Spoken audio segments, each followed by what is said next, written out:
সাইকেলের চাকা গোলাকার, তারপরে গাড়ির চাকা গোলাকার, তারপরে পৃথিবীটা গোলাকার। পৃথিবী সূর্যের চারপাশে ঘুরছে, সেটাও বৃত্তাকার, আর পৃথিবীর আকারটাও আসলে বৃত্তাকারের মতো।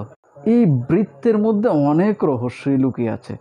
এই বৃত্তের মধ্যে যেমন অনেক রহস্য লুকিয়ে আছে, তেমনি বৃত্তাকার জ্যামিতির মধ্যেও কিন্তু অনেক রহস্য লুকিয়ে আছে। তো এখানে জ্যামিতির, বৃত্তাকার সংক্রান্ত যে জ্যামিতি, এই ব্যাকরণগুলো আমরা এখান থেকে শিখবো একটির পর একটি। তো আমরা সেটাকে প্রথম থেকে শেষ পর্যন্ত লক্ষ্য করব। আশা করি একটা থেকে এক একটা জিনিস আসলে বেরিয়ে আসবে। আমার মনে হয় না সেগুলো মিস করা উচিত হবে। ওকে, তাহলে বৃত্তের ভিতরে আমরা একবার সুন্দর করে একটা চতুর্ভুজ আমরা এঁকে নিলাম।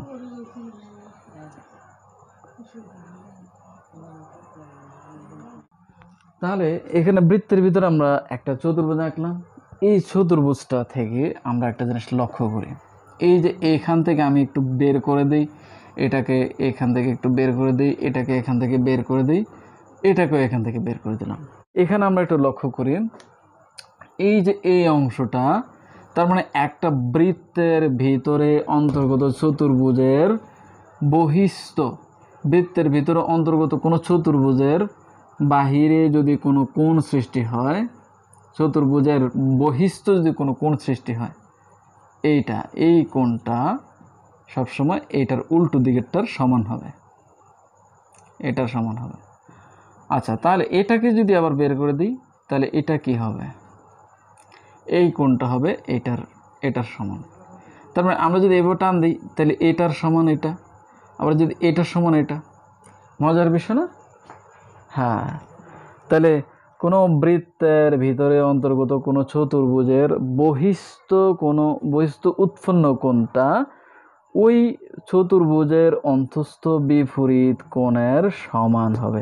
আমি আবারও বলছি, কোনো বৃত্তের ভিতরে অন্তস্থ কোনো চতুর্ভুজের বহিস্থ কোনো কোণ উৎপন্ন হলে সেই কোণটি ওই বৃত্তের ভিতরে অন্তস্থ চতুর্ভুজের বিপরীত দিকের অন্তস্থ বিপরীত কোণের সমান হবে। বৃত্তের উপর দিয়ে যায় এরকম ধরনের যদি কোনো সরলরেখা আঁকা হয়, তাহলে কয়টা বিন্দু দিয়ে যাবে? একেবারে আমরা যদি এখান থেকে চিন্তা করি, এখান থেকে যদি আমরা এখানে পি কিউ একটি সরলরেখা চিন্তা করি, তাহলে বৃত্তটার উপর দিয়ে এখানে পি কিউ একটা সরলরেখা আমরা আঁকলাম। এটা কয়টা বিন্দু দিয়ে গিয়েছে? পরিষ্কার বোঝা যাচ্ছে যে এখানে দুইটা বিন্দু, তার মানে পরিধির এই দিকে একটা বিন্দুতে স্পর্শ করেছে এবং এখানের একটা বিন্দুতে স্পর্শ করেছে। তাহলে এখানে আমরা আরেকটা জিনিস দেখলাম, বৃত্তের একটা লজিক দেখলাম। এবার তাহলে আমরা যাই, আমরা 9 নম্বরের আরেকটা জ্যামিতির দিকে যাই। তাহলে এখানে কি দাঁড়ায়? এখানে আমরা যদি একটা বৃত্তকে সমান, এই কেন্দ্র বরাবর যদি সমান, যদি আমরা 4টা খণ্ডে বিভক্ত করি, তাহলে সেটা কি দাঁড়াবে? এখানে 4টা সমকোণ আমরা পাই না? এই 4টা সমকোণের মধ্যে, তাহলে এটাকে আমরা একটা নাম দিতে পারি, এটা হলো একটা সমকোণ। ওকে, এই সমকোণের দুই মাথায় এখানে যে এই প্রান্ত এই প্রান্ত যদি আমরা সোজাভাবে এভাবে টান দিই,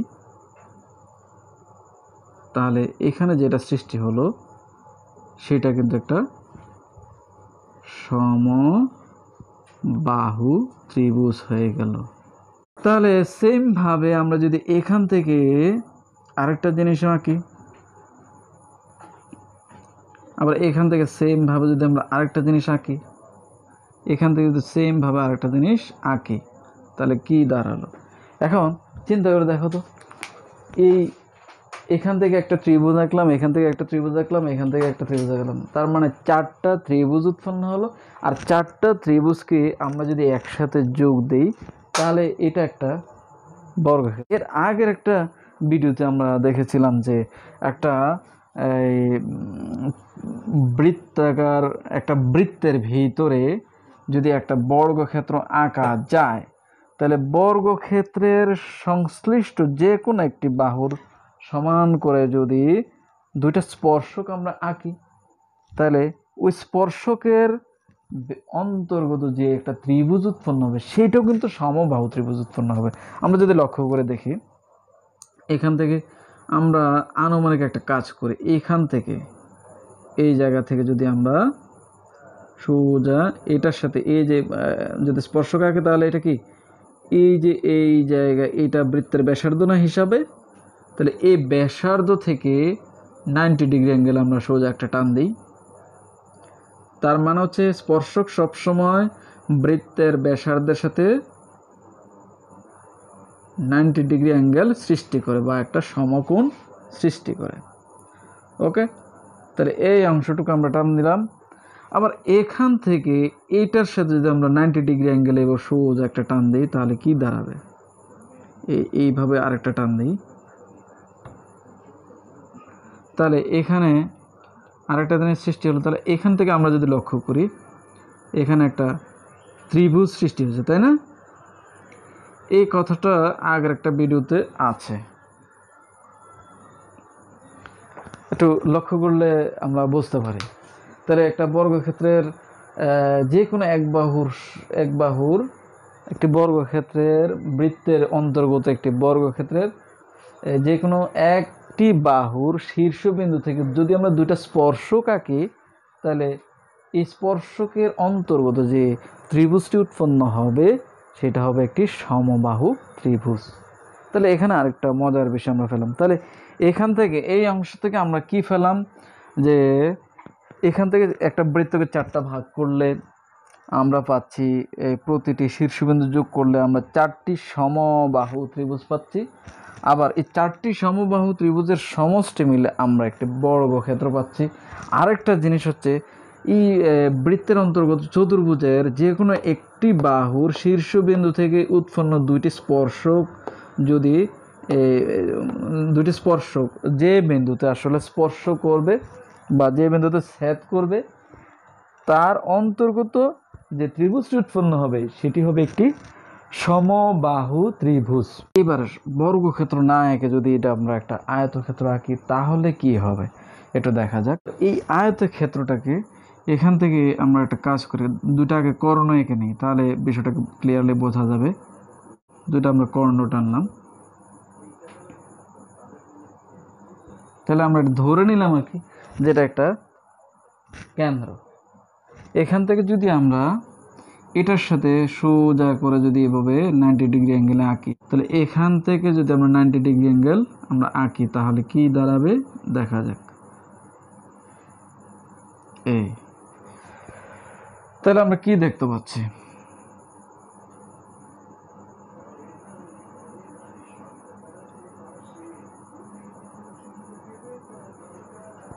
এটা কিন্তু আর সমবাহু ত্রিভুজ দেখা যায়নি। এটা কিন্তু কেমন দেখা যাচ্ছে যে এইখান থেকে হিসাব করলে আসলে এই জায়গায় যাচ্ছে। তাহলে এইটার এই বাহুটা অনেকটা বড় আর এই বাহুগুলো ছোট। তাহলে এই দুইটা বাহু সমান, এটাকে আমি এভাবে দিচ্ছি। তাহলে এই দুইটা বাহু সমান আর এই বাহুটা একটু বড়, তাহলে এখানে এটাকে আমরা যেটা বলতে পারি এটা হচ্ছে সমদ্বিবাহু। তাহলে আমরা এখানে যেটা বুঝতে পারলাম যে বৃত্তের ভিতরে যদি বর্গক্ষেত্র আঁকা যায় তাহলে বর্গক্ষেত্রের যে কোনো একটি বাহুর দুই শীর্ষবিন্দু থেকে যদি দুইটি স্পর্শক আঁকা হয় তাহলে তারা যে বিন্দুতে ছেদ করবে তাহলে উক্ত অন্তর্গত যে ত্রিভুজটি উৎপন্ন হবে সেটি হবে সমবাহু। আর যদি আয়তক্ষেত্র আঁকা হয় তাহলে আয়তক্ষেত্রের যে কোনো একটি বাহু আমরা নিতে পারি। তাহলে এখান থেকে যদি আমরা আঁকি বা এখান থেকে যদি আমরা আঁকি যে কোনো বাহু থেকেই যদি আমরা আঁকি তাহলে যেটা উৎপন্ন হবে সেটা জাস্ট সমদ্বিবাহু উৎপন্ন হবে, কিন্তু কোনোভাবেই সমবাহু ত্রিভুজ উৎপন্ন হবে না। তার মানে বৃত্তের ভেতরে বর্গক্ষেত্র হলে সমবাহু আর বৃত্তের ভিতরে যদি আয়ত আঁকা হয় তাহলে যে কোনো বাহু থেকে যদি আমরা দুইটা স্পর্শক আঁকি স্পর্শকে যেই বিন্দু ছেদ করবে অন্তর্গত যে ত্রিভুজটা সেটা দিয়ে শুধু সমদ্বিবাহু ত্রিভুজ উৎপন্ন হবে, কখনোই সমবাহু ত্রিভুজ উৎপন্ন হবে না। এবার এটার সাথে একটু আবার এটার সাথে যদি এটা যেমন হয়েছে এখন তোমাদের মনে হবে যে আচ্ছা এটা দিয়ে একটু চেক করা যাক। ওকে, আমরা এটা দিয়ে চেক করি। তাহলে এখান থেকে যদি আমরা 90 ডিগ্রি অ্যাঙ্গেল যদি আমরা চিন্তা করি তাহলে এটার সাথে এইভাবে যাচ্ছে আমরা 90 ডিগ্রি অ্যাঙ্গেলে, আবার একইভাবে এটার সাথে 90 ডিগ্রি অ্যাঙ্গেলে যাচ্ছে কোথায় হিসাব করলে দেখা যায় যে এই অংশটা যদি আমরা এইভাবে কালারিং করি তাহলে কি বোঝায়, আগে ছিল এটার এখন এই দুই বাহু সমান, তাহলে যখন এই জায়গাটা বড় হবে তখন এই দিকের অংশটা এই দুই বাহুটা বড় হবে, আবার যখন এই বাহুটার তুলনায় এটা ছোট হবে তাহলে এই দুইটা আবার ছোট হয়ে যাবে, এটা বড় হয়ে যাবে, তাই না? তার মানে আয়তক্ষেত্রের যে কোনো বাহু দিয়ে আমরা আঁকি তাহলে জাস্ট দ্বিবাহু ত্রিভুজ উৎপন্ন হবে, কিন্তু সমবাহু ত্রিভুজ উৎপন্ন হবে না। তাহলে আমরা এখান থেকে একটা প্রমাণ দেখি। তাহলে এটাকে আমি 10 নম্বর দিলাম। এখান থেকে এটা যদি ফি ও আর হয় তাহলে এখান থেকে আমরা জাস্ট দুইটা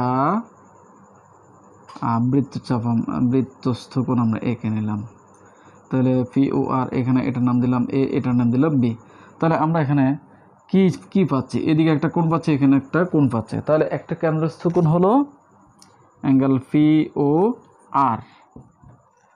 তো আমরা জানি এর আগের ভিডিওগুলোতে আমরা দেখেছি যে এখানে পি ও আর এটা হলো কেন্দ্রস্থ কোণ, আর কেন্দ্রস্থ কোণের উপরে যে বৃত্তস্থ কোণগুলো উৎপন্ন হবে সেগুলো কেন্দ্রস্থ কোণের হবে অর্ধেক করে। তার মানে আমরা এখানে বুঝতে পারি যে এখানে পি এ আর আর একটা হলো পি বি আর, তাহলে প্লাস দিলাম পি বি আর। তাহলে এইটাও বৃত্তস্থ দুইটা বৃত্তস্থ কোণ, তাই না? তাহলে এই বৃত্তস্থ আবার বৃত্তস্থ এই দুটো কিন্তু ইকুয়াল, তার মানে একই চাপের উপরে, এখানে এই চাপটা হলো পি আর, এই পি আর চাপের উপর যে আমরা এখান থেকে দুইটা বৃত্তস্থ কোণ দেখতে পাচ্ছি, এই দুইটা বৃত্তস্থ পি এ আর এবং অ্যাঙ্গেল পি বি আর। এই দুইটা বৃত্তস্থ কোণকে যদি আমরা যোগ করি তাহলে একটা কেন্দ্রস্থ কোণ, সেটা হলো পি ও আর, তাই না? তাহলে এই পি ও আর ইকুয়াল এই দুটো আমরা পেয়ে গেলাম। তাহলে এই সমস্ত বিষয়গুলো যদি নৈর্ব্যক্তিকে আসে এভাবে কিন্তু আমাদের এখানে বিষয়টা জ্ঞান লাভ করতে। মনে করো এটা হলো কেন্দ্র, এটা আমরা ধরে নিলাম যে ও, আর এখান থেকে আমরা এইভাবে একটা টান দিলাম, আমরা ধরে নিলাম যে এটা পি কিউ, এটা আর দিলাম আর এটা এস দিলাম। তাহলে এই অংশ এখান থেকে নিচ্ছে একটা কোণ সৃষ্টি করেছে, তাহলে এটারে আমরা নাম দিলাম এক্স ইকুয়াল মনে করি যে হোয়াট, অর্থাৎ এই কোণটার পরিমাণটা কত। তো এখানের এই যে কিউ এস এটারে ধরে নিলাম যে এখানে 80 ডিগ্রি, আর এখানে ধরে নিলাম এই পি আর এই অংশটা ধরে নিলাম যে এখানে 24 ডিগ্রি। এখন এই অবস্থায় যদি আমরা যাই তাহলে আসলে কি দাঁড়াচ্ছে বিষয়টা, এখানে এই যে 80 ডিগ্রি আর এখানে 24 ডিগ্রি এই দুইটাকে আমরা যোগ করে দেব।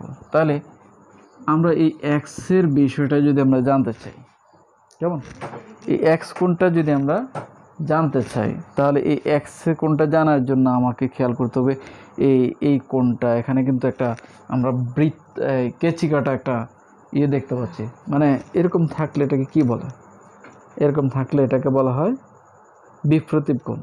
তো বিপ্রতীপ কোণের এই প্রতিটি বিপরীত কোণগুলো কিন্তু সমান সমান, তার মানে এইখানের এই কোণটা যা এই কোণটাও তা, আবার এই কোণটা যা এই কোণটাও তা। তো আমরা ধরে নিলাম যে এখন এই এক্সটা কত এটা আমাদেরকে জানতে চাচ্ছে যে এক্সটা কত। তো এখন এই অংশ এখানে যদি 80 হয় আর এখানে যদি 24 হয়, এটা বের করার নিয়ম দুই পাশ থেকে আমরা ডিগ্রিগুলো যোগ করব। তাহলে একটা হলো 80 ডিগ্রি প্লাস এই পাশ হচ্ছে 24 ডিগ্রি, তো নিলাম 24 ডিগ্রি, এবং এটাকে যদি আমরা 2 দিয়ে ভাগ করি তাহলে এখানে আসছে মোট কত 104, আর সাথে আমি যদি 2 দিয়ে ভাগ করি তাহলে আসছে কত 52 ডিগ্রি। তার মান হচ্ছে এক্স হলো 52 ডিগ্রি। এখন এই এক্স ইকুয়াল যে 52 ডিগ্রি পাইলাম, এই 52 ডিগ্রি আবার এই পাশেও, তার মানে এটা সেম জিনিস, এখানেও কি হবে 52 ডিগ্রি। তো সেমভাবে এবার যদি এটা তোমাদেরকে দিয়ে দেয়, কেমন, এটা তোমাদেরকে দিয়ে দিল আবার এইটাও তোমাদেরকে দিয়ে দিল, তাহলে এই দুইটা আবার যোগ করবা, যোগ করে এটার নাম যদি দেয় এখানে ওয়াই, এটার নাম যদি দেয় ওয়াই, তাহলে এখানে ধরে নিলাম যে এই যে অংশটা হলো 114 ডিগ্রি আর এই অংশটা ধরে নিলাম যে 176 ডিগ্রি। কথার কথা দুইটা যোগ করে তারপর আমরা 2 দিয়ে ভাগ করব, 2 দিয়ে ভাগ করলে আমাদের ওয়াই এর রেজাল্টটা চলে আসবে। 12 নম্বরের দিকে যাচ্ছি। তাহলে এই একটা টান দিলাম, তারপরে এই একটা টান দিলাম, আমরা দুইটা টান দিলাম এখান থেকে। এটারে আনুমানিক, এটা তো অবশ্যই 90 ডিগ্রি। আমরা জানি যে স্পর্শক সবসময় ব্যাসার্ধের সাথে কী করে 90 ডিগ্রি অ্যাঙ্গেল বা সমকোণ সৃষ্টি করে। একইভাবে এটা যদি আমরা এখান থেকে 90 ডিগ্রি চিন্তা করি, তাহলে কোন জায়গায় আসতেছে? তাহলে এটা আসতেছে এই বরাবর, তাহলে এটা আসতেছে এই বরাবর। এখন এটা যদি ও হয়, আর এটার নাম দিলাম আমরা ফি, এখানে কিউ দিলাম, এখানে আর দিলাম। তো এখান থেকে আমরা আসলে যেটা পাচ্ছি, এই যে কেন্দ্র থেকে যদি আমরা এই দুইটি স্পর্শক যে বিন্দুতে আসলে ছেদ করে, সেই বিন্দু আর গিয়ে কেন্দ্র যদি আমরা একসাথে যোগ করে দিই, তাহলে দুটি স্পর্শকের ছেদবিন্দু হলো ফি, আর এখানে বৃত্তের কেন্দ্র হলো ও। তাহলে এখান থেকে যদি ফি এবং ও যদি আমরা যোগ করে দিই, তাহলে এখান থেকে এই যে স্পর্শক, এই পি কিউ স্পর্শকটা এবং পি আর স্পর্শকটা, এই ও কিউ এবং ও আর, এই দুইটি ব্যাসার্ধের সাথে 90 ডিগ্রি কোণ উৎপন্ন করে। তাহলে আমরা এখান থেকে বলতে পারি নাম্বার 1 এখানে আসলে কি জিনিস পাওয়া গেল। তার মানে কিউ ও কিউ ফি, তাহলে অ্যাঙ্গেল ও কিউ ফি ইকুয়াল অ্যাঙ্গেল এই পাশে এটাও যেমন 90 ডিগ্রি, এটাও 90 ডিগ্রি। তাহলে ও আর ফি, ও আর ফি নাম্বার 1 এখানে আমরা পরীক্ষিত আমরা দুইটা পেলাম সমান সমান। আবার যেহেতু এই ও ফি এই অংশে মাঝখান বরাবর এসেছে এবং এই সম্পূর্ণটাকে দুইটা অংশে ভাগ করে ফেলছে, তাহলে এখান থেকে যে কোণটা, এটা যে কেন্দ্রস্থ যে কোণটা উৎপন্ন হলো কিউ ও আর, এই কেন্দ্রস্থ কোণটাকে এই ও ফিটা কী করেছে, সমানভাবে দুইটা ভাগ করে দিয়েছে। তাহলে এখান থেকে উৎপন্ন কোণ আমরা কি পাচ্ছি, এখানে কিউ ও ফি, কিউ ও ফি ইকুয়াল আবার এই পাশ থেকে আর ও ফি, অ্যাঙ্গেল আর ও ফি। তাহলে নাম্বার 2, এবার নাম্বার 3 গেল, 2 গেল, এবার নাম্বার 3তে আসি। নাম্বার 3তে আমরা যেটা লক্ষ্য করি যে এইখান থেকে ফি কিউ একটা স্পর্শক এবং এখান থেকে ফি আর আরেকটা স্পর্শক। তার মানে ফি কিউ স্পর্শক আর একটা হলো ফি আর স্পর্শক সবসময় সমান। তার মানে কোনো বৃত্তের উপরে যদি কোনো স্পর্শক আঁকা হয়, তাহলে যে দুইটা স্পর্শক আঁকা হবে স্পর্শক সবসময় সমান হয়। আবার এটাও আমরা খেয়াল রাখবো যে কোনো বৃত্তের উপরে স্পর্শক আঁকা যায় কয়টা, এই পাশ থেকে এই পাশ থেকে, মানে কোনো বিন্দু থেকে স্পর্শক কয়টা আঁকা যাবে, এদিকে একটা এদিকে একটা, দুইটি স্পর্শক আঁকা যায়। কেমন স্পর্শক কত স্পর্শক সবসময়। আবার এটা কিন্তু এরকম বললে হবে না যে এখান থেকে যদি আমরা এখান থেকে আঁকলাম, এটাও তো একটা স্পর্শক মনে হচ্ছে, এটাও একটা স্পর্শক, কিন্তু স্পর্শক আঁকলে এরকম হবে না। এটা কিন্তু আসলে 90 ডিগ্রি কি সৃষ্টি করেছে, 90 ডিগ্রি সৃষ্টি করেনি। আবার এখান থেকে যদি আমরা এটা টান দিই, তাহলে এখান থেকে এটার জায়গায় যদি টান দিই, আসলে কি এটা 90 ডিগ্রি অ্যাঙ্গেল সৃষ্টি করেছে, 90 ডিগ্রি অ্যাঙ্গেল সৃষ্টি করেনি। সুতরাং এই জায়গায় এবং এই জায়গায় দিলে দুইটি স্পর্শক এবং এরা 90 ডিগ্রি সৃষ্টি করেছে। এছাড়া অন্য যে কোনো বিন্দুতেই আমরা দেই না কেন 90 ডিগ্রি অ্যাঙ্গেল সৃষ্টি করবে না। সুতরাং বৃত্তের বহিস্থ কোনো বিন্দু থেকে বৃত্তের উপরে মাত্র দুইটি স্পর্শকই আঁকা যায়। তাহলে এটাও আমরা আরেকটা জিনিস জানলাম যে আইভি 4 নাম্বার, এই বহিস্থ কোনো বিন্দু থেকে